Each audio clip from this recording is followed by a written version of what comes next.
সাবধান, শুক্রবার ভুলেও এই 5টি কাজ করবেন না। আল্লাহ ও তার রাসূল ওই সকল ব্যক্তিদের অভিশাপ করেছেন যারা জুমার দিনে এই 5টি কাজ করে। মুসলিমদের জন্য অত্যন্ত জরুরি একটি তথ্য দিব আজকে। শুক্রবার মানে গরিবদের হজের দিন, কিন্তু আমরা এই দিন এমন কিছু ভুল করে ফেলি যা আমাদের পরকাল জীবনকে জাহান্নামের দিকে নিয়ে যাবে এবং প্রিয় নবীর শাফায়াত থেকে বঞ্চিত করবে। অবশ্যই ভিডিওটি সম্পূর্ণ দেখবেন এবং সতর্ক হয়ে যাবেন। ভিডিওটি শেয়ার করে দিবেন যেন আপনার অন্যান্য মুসলিম ভাইয়েরা ভুলেও জুমার দিন এই কাজগুলো না করে। হয়তো আপনার একটি শেয়ারে একজন মানুষ ভুল থেকে হেদায়েতের পথে ফিরে আসতে পারবে। মুসলিমদের কাছে একটি প্রশ্ন রাখতে চাই, আমাদের প্রিয় নবী সাল্লাল্লাহু আলাইহি ওয়াসাল্লাম কি বার জন্মগ্রহণ করেছেন? অবশ্যই কমেন্ট করে জানিয়ে দিবেন। তো চলুন বেশি কথা না বলে শুরু করি আজকের ভিডিও। মসজিদ মুসলমানদের কাছে ইবাদতের স্থান হিসাবে পরিচিত।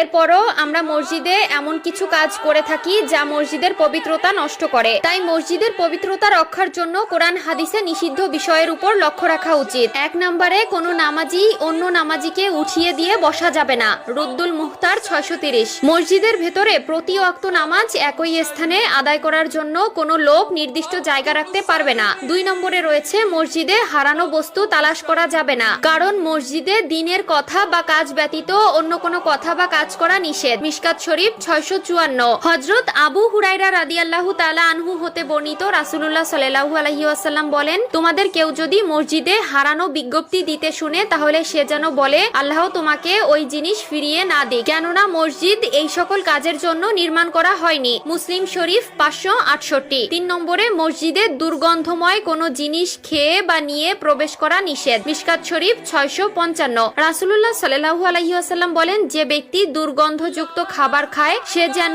তার মুখ পরিষ্কার করা ব্যতীত মসজিদে না যায়, কারণ মানুষের মতো ফেরেশতারাও দুর্গন্ধ বস্তু দ্বারা কষ্ট পায়। 4 নম্বরে মসজিদে উচ্চ স্বরে ও দুনিয়াবি কথা বলা যাবে না। মিশকাত শরীফ 689। 5 নম্বরে মসজিদে অপরাধের শাস্তি ও শাসন করা যাবে না। মিশকাত শরীফ 679। এছাড়াও রয়েছে মসজিদের রাজনৈতিক মিটিং করা মসজিদের আদবের খেলাফ। রাসূলুল্লাহ সাল্লাল্লাহু আলাইহি ওয়াসাল্লাম মসজিদে বসে অশ্লীল কবিতা পাঠ করা এবং বেচাকেনা করতে নিষেধ করেছেন। সুনানে আবু দাউদ ও তিরমিজি। প্রিয় দর্শক, অবশ্যই এই বিষয়গুলো খেয়াল রাখবেন।